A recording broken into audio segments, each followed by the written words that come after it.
Welcome, dear students, for yet another session of problem solving. तो problem solving हम लोग कर रहे हैं और प्रॉब्लम सॉल्विंग में भी इफ़ यू रिमेंबर हम जो डिस्क्रीट फूरियर सीरीज और डिस्क्रीट फूरियर ट्रांसफॉर्म है उसके प्रॉब्लम को डिस्कस करने जा रहे हैं। अब आपके सामने जो स्क्रीन है उसके ऊपर एक प्रॉब्लम दिखाया गया है आपको। Can you see that? So let us read out the problem. The problem is like this. Suppose xc of t is a periodic continuous time signal. Periodic भी है और continuous time भी है, यानी यहाँ पर जो टाइम है वो एनालॉग नेचर का है and its period is 1 millisecond. 1 millisecond के कैपिटल टी के साथ इसमें रिपीटेशन होता है and for which the Fourier series is given by, ये Fourier series इसने आपको बना के बताई है। xc of t is equal to, say for example k equal to minus infinity minus 9 to 9 ak e to the power j 2 pi kt by 10 to the power minus 3। आगे कहता है the Fourier series coefficient ए के, ये जो coefficient है ए के are 0 for के greater than और 9 से बड़ी वैल्यू के बाहर 0 है। इससे हमारी लाइफ सिंपल हो जाएगी। अगर ऐसा नहीं होता तो थोड़ी डिफिकल्टीज आती। Anyway, and x c of T is sampled, अब उसकी सैम्पलिंग करी और जो सैंपल की स्पेलिंग है यानी जो टी एस है सैम्पलिंग टाइम पीरियड है वो 10 टू द पावर माइनस 3/6 है। So as to form x of n, x of n बना लिया उससे। That is x of n has been manufactured from original x c of n T using this formula. Now he ask 3 questions, 3 सवाल पूछता है। Is x of n periodic and if so what is the period? अगला सवाल है is the sampling rate above the Nyquist criteria, that is t is sufficiently small to avoid the aliasing in frequency domain, and third one is find out the discrete Fourier series coefficient of x of n in terms of x of k। ये आपका सवाल है। तो I have read out the problem for you ना। अब आप इसको देखिए, समझिए मैं कैसे सॉल्व कर रहा हूँ, इसको देखिए। ये आपकी बुक का 8.1 प्रॉब्लम है, 8.1, and this is a very interesting problem for all learners. Typically जो गेट एस्पिरेंट्स हैं, जो गेट एग्ज़ाम्स या इंजीनियरिंग सर्विसेज एग्ज़ाम्स को एस्पायर कर रहे हैं, उनके लिए ख़ास तौर पे फ़ायदेमंद क्वेश्चन है। इस क्वेश्चन में आप बहुत सारी चीज़ें सीखेंगे। याद रखिए जो न्यूमेरिकल्स होते हैं it's like a confirmatory test कि आपकी कंसेप्चुअल बिल्डिंग कितनी हुई है, कितने कंसेप्चुअली आप स्ट्रांग हुए हैं। तो सबसे पहले मैं कुछ बातें आपको बताऊं। सबसे पहले हमको एक्सी ऑफ टी दिया है, यहाँ पे देखिए सिंपल ब्रैकेट का इस्तेमाल करा है। सो दिस इज एनालॉग और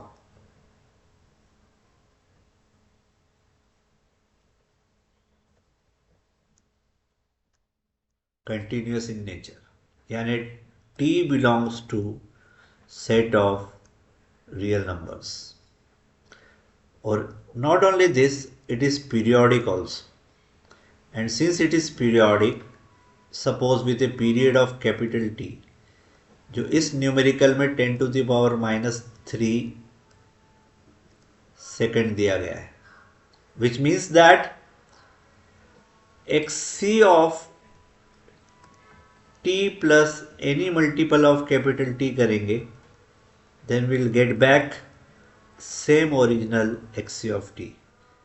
This is the definition of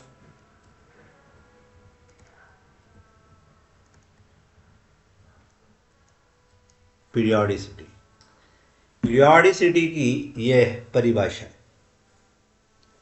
अब कहता है कि xc ऑफ t क्योंकि पीरियोडिक है तो नेचुरली इसकी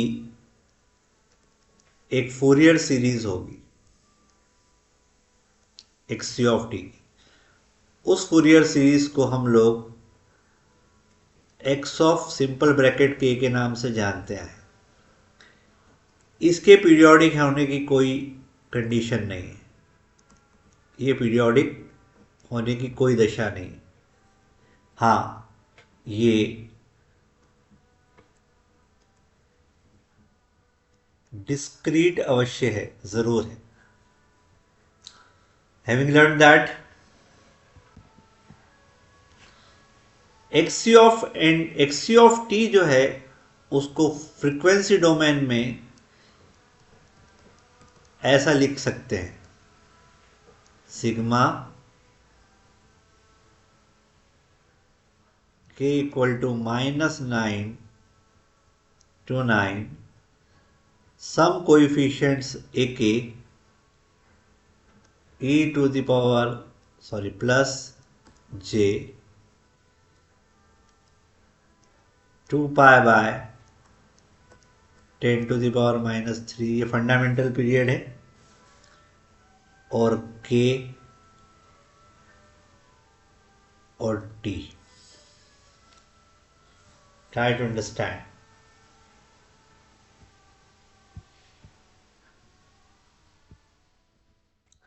Are you getting it or not?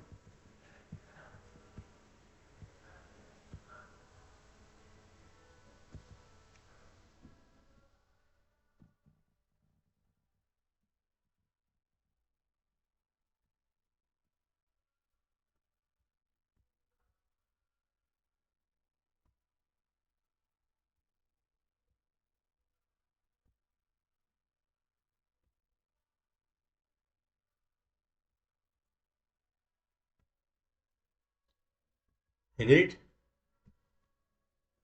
ये जो फॉर्मूला बना है इसको अच्छे से देखना बहुत जरूरी है आप लोगों के लिए. इस फॉर्मूले इसको अच्छे से देख लो. जब तक आपके कॉन्सेप्ट्स क्लियर नहीं होंगे आपको ये प्रॉब्लम वैसे भी समझ में नहीं आने वाला है. But I am trying my best to explain it. तो ये आपका फूरियर सीरीज का फॉर्मूला बन गया. This is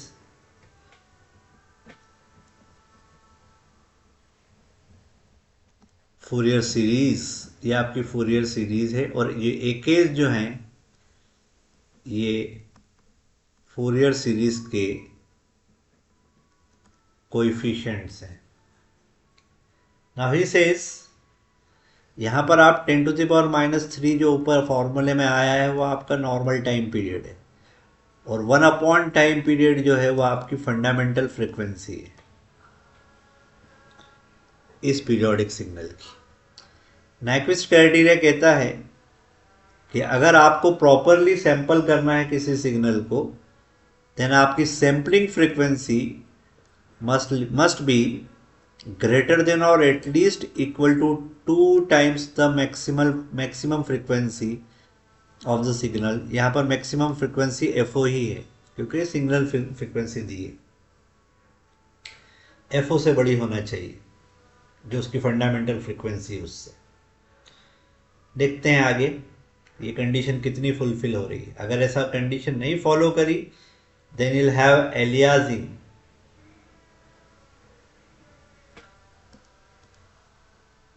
in frequency domain. याद रखिए एलियासिंग फ्रीक्वेंसी डोमेन में भी होती है और डीएसपी में हमने पढ़ा एलियासिंग टाइम डोमेन में भी हो सकती है. अब सैम्पलिंग करा दी इसने.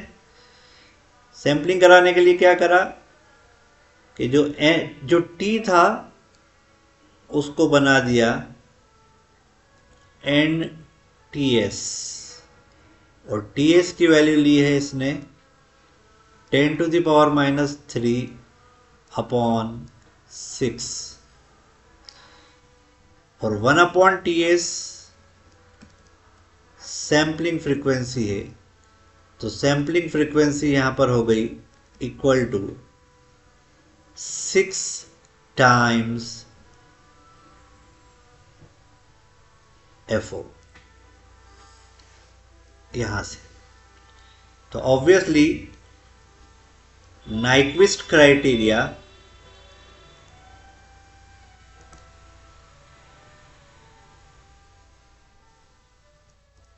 is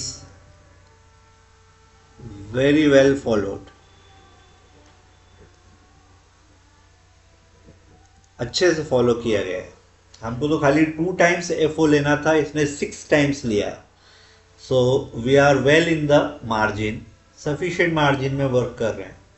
so there is no danger of aliasing. Aliasing का कोई खौफ, कोई खतरा नहीं महसूस हो रहा है।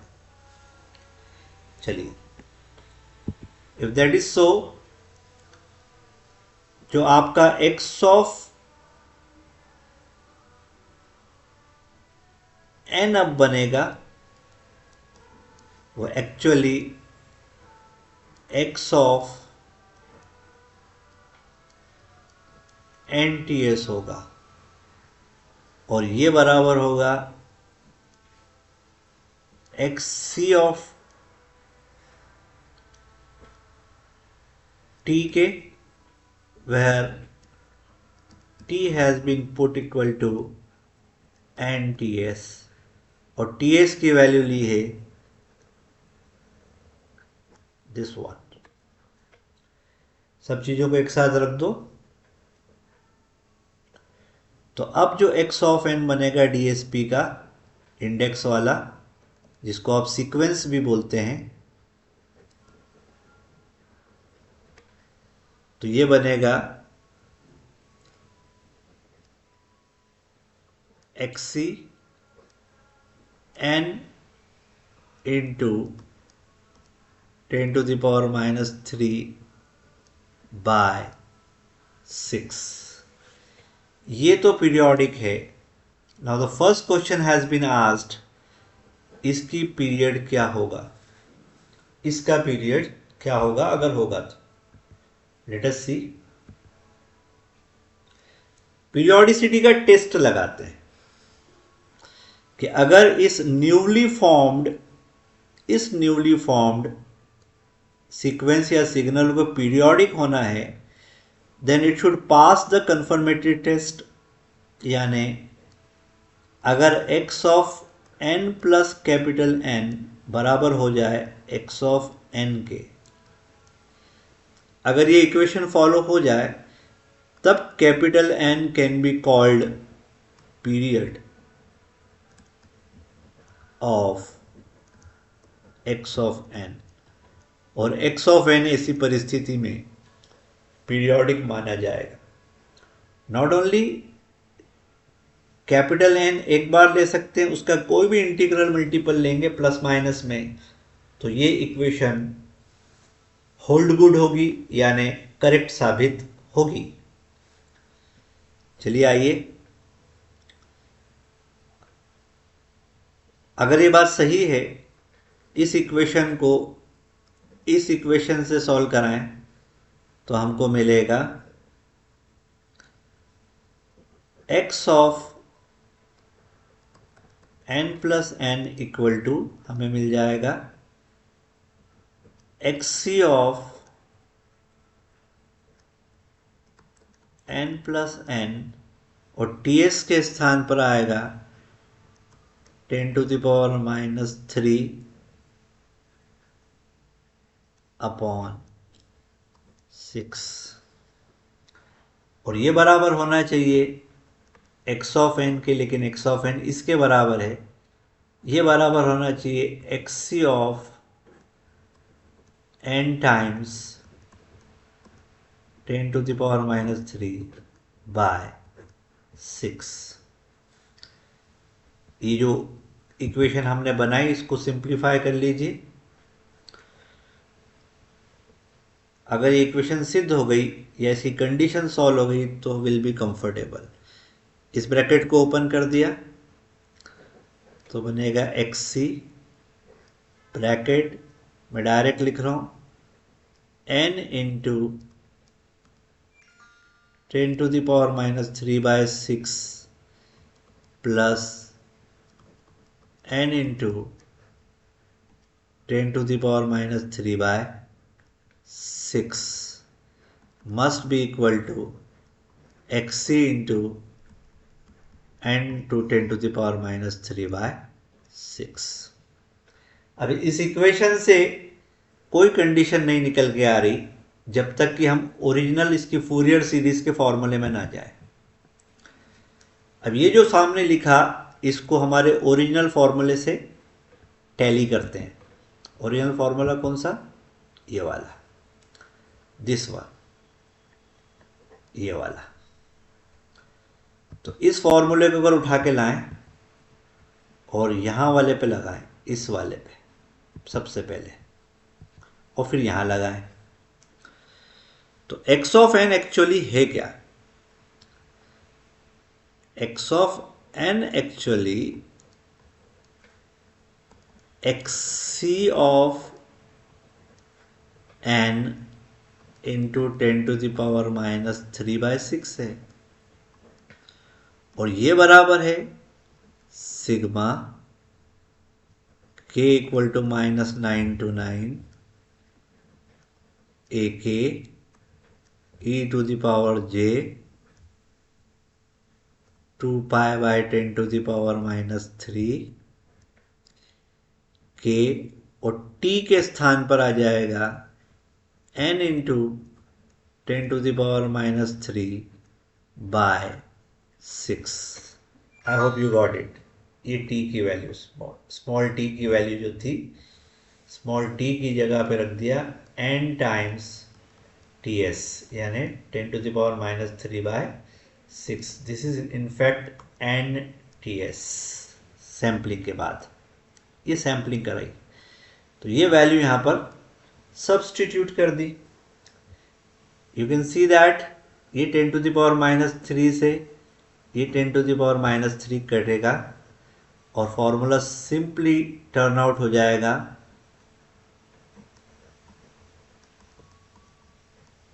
लाइक दिस,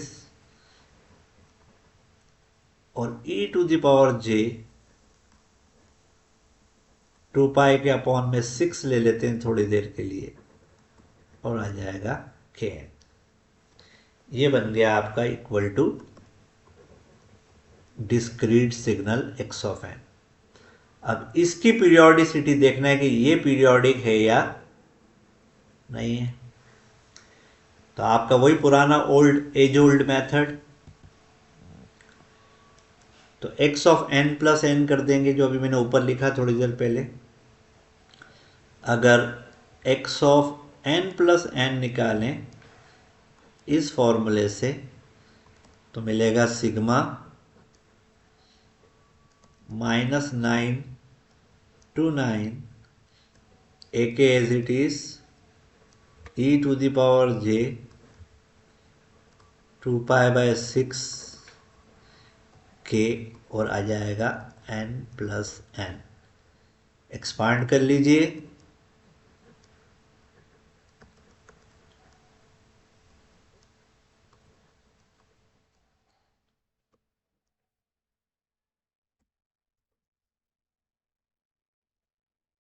इंडेक्स को 2 पार्ट में तोड़ दिया।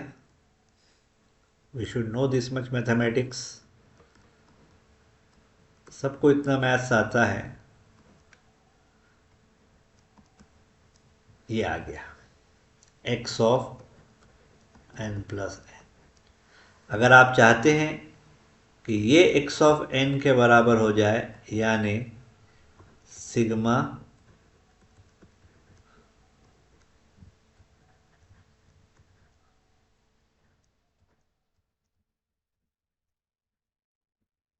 इसके बराबर हो जाए, तो इसकी एक ही कंडीशन है कि ये जो टर्म है this should be nothing accept 1, इसको 1 हो जाना चाहिए।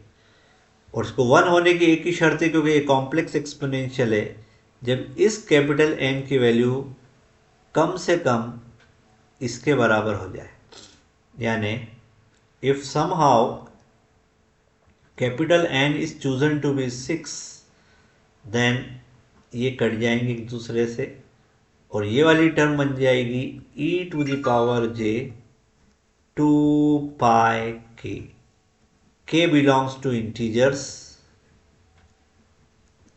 सो ये k का इंटीग्रल मल्टीपल हो जाएगा 2 pi, integral multiple of k हो जाएगा, so this will always become 1. Hence proved that x of n so formed from the original signal, x of n so formed from the original signal is in fact periodic, whose period is 6. तो पहले question का जवाब आ गया, पहले question का जवाब आ गया. आप पढ़ लीजिए ऊपर लिख के पीछे पहला प्रॉब्लम क्या था, is x of n periodic and if so what is the period. तो लिखेंगे yes x of n is periodic and its sample period is 6 उसका पीरियड है. Now it is turning out to be very interesting. आगे देखते हैं. Part A solve हो गया, part B देखते हैं. पार्ट बी में पूछा है आपसे is the sampling rate above the Nyquist rate. आप लिखेंगे answer yes the sampling rate is above Nyquist rate. वो दो गुना मांगता है, हमने 6 गुना दिया है. Yes capital T that is capital TS is sufficiently small to avoid any possible aliasing. Aliasing को हमने avoid कर दिया. Third question which is very interesting. Find out discrete Fourier series in terms of AK. X of n के DFS निकालना है AK की terms में. इसके लिए एक छोटी सी एक्सरसाइज मैं आपके सामने कर देता हूँ. मैं आपके सामने एक छोटी सी एक्सरसाइज कर देता हूँ. तो सबसे पहले हमको पता है, फिर से लिख लेते हैं, x ऑफ n का फॉर्मूला ओरिजिनली जो बनाया हमने, अब पीरियोडिक बोल दीजिए बिंदास. वो बना सिग्मा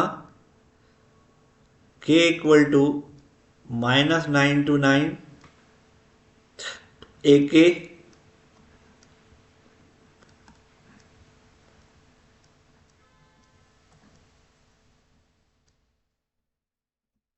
ये फॉर्मूला हमारा बन गया.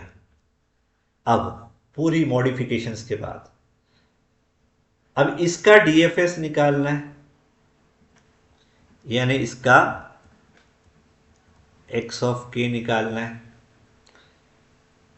राइट, इसका एक्स ऑफ के निकालना है. देखते हैं कैसे कर सकते हैं. तो x ऑफ k का जो फॉर्मूला हमने अपनी पिछली क्लासेस में या यूँ कहें पिछले लेक्चर्स में पढ़ा है, वो है x of k equal to sigma n equal to 0 to n minus 1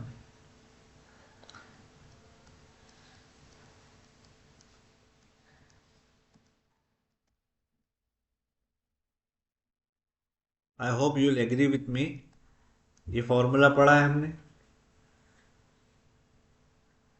I hope all of you will agree with me this much.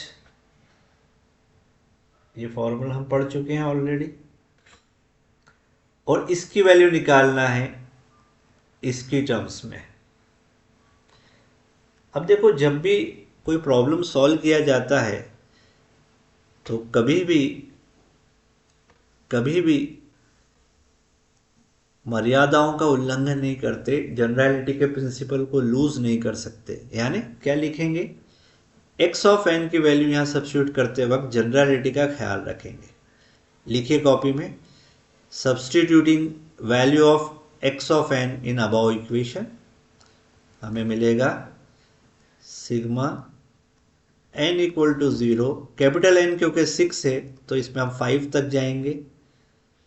x of n की जगह सिग्मा अभी मैं काउंटर बाद में लिखता हूँ ए, यहाँ पे के की जगह अगर मैं एल ले लूँ ताकि कोई हम पे आरोप नहीं लगा सके कि हमने कोई गलती करी है, -9 to 9 और e⁻j 2π/6 तो है और k की जगह l ले लिया क्योंकि ये लोकल वेरिएबल है l, और dot global variable e⁻j 2π/6 kn। देखो इस k को और इस k को मैंने अलग ट्रीटमेंट दिया है क्योंकि ये k यहीं पर समाप्त हो जाएगा अंदर ही अंदर, और ये k ग्लोबली रिफ्लेक्ट होगा, इसलिए कोई कंफ्यूजन ना हो, इसलिए इसको L बोल दिया, इसको K बोल दिया, क्योंकि दोनों काउंटर अलग अलग चल रहे हैं। एक काउंटर ग्लोबली रिफ्लेक्ट हो रहा है यानी बाहर निकल के आएगा x ऑफ k के रूप में, और एक यहीं पे खत्म हो जाएगा, तो जो यहीं पे खत्म हो जाएगा उसको L बोल दिया ताकि किसी देखने वाले को या किसी जज को हम पे शक ना हो कि हमने कुछ गलत किया है। अब एक बार इसको सिंप्लीफाई कर लेते हैं।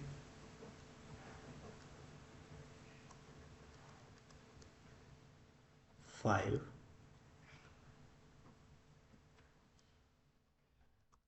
L equal to -9 to 9 L और e⁻j 2π/6 को पास लिख लिया, L - k आ गया, ग्रुपिंग कर दी और n कॉमन निकल गया, ये टर्म आ गई ना।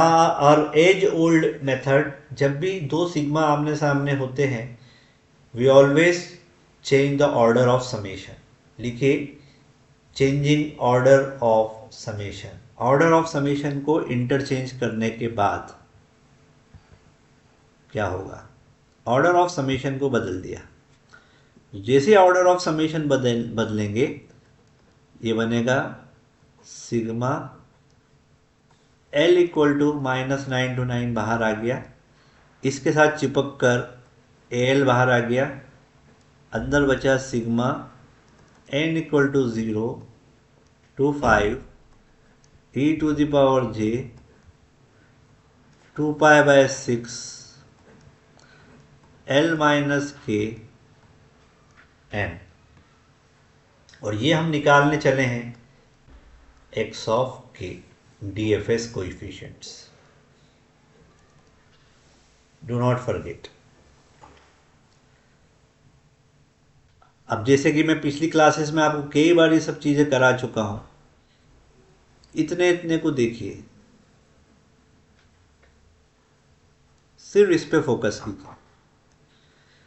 ये एक जीपी बन सकता है सिर्फ उस शर्त पे, this will be a GP, लिख लो, it can be a GP और will be a geometric progression if L - k is not 0, 0 ना हो, फिर 6 ना हो, फिर 12 ना हो, प्लस और माइनस में डॉट डॉट डॉट। इसके अलावा जब भी L - k की वैल्यू कुछ और होगी it can be termed as GP, जिसका common ratio e⁻j 2π/6 L - k होगा।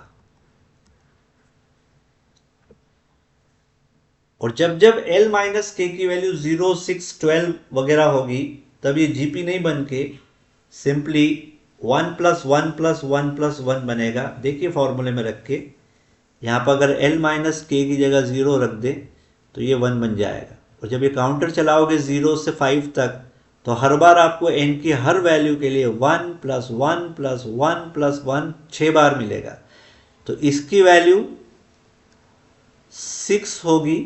कब कब,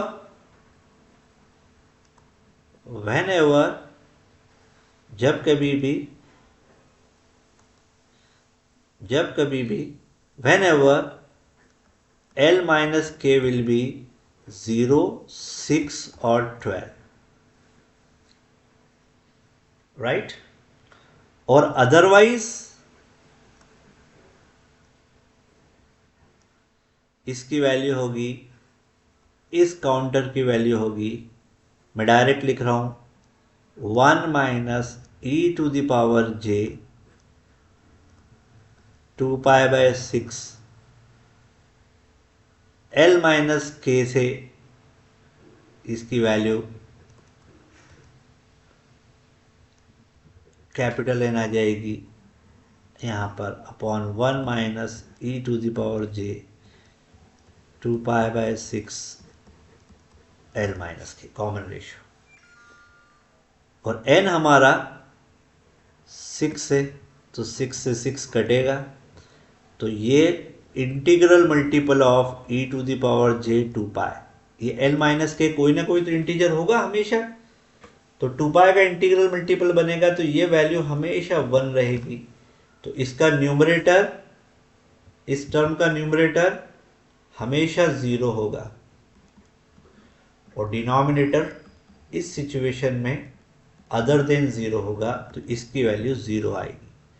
तो मालूम पड़ गया कि ये जो इंसर्कल्ड एक्सप्रेशन है इसकी वैल्यू 6 होती है जब जब l माइनस के 0, 6, 12 होता है, और अदरवाइज इसकी वैल्यू 0 होती है।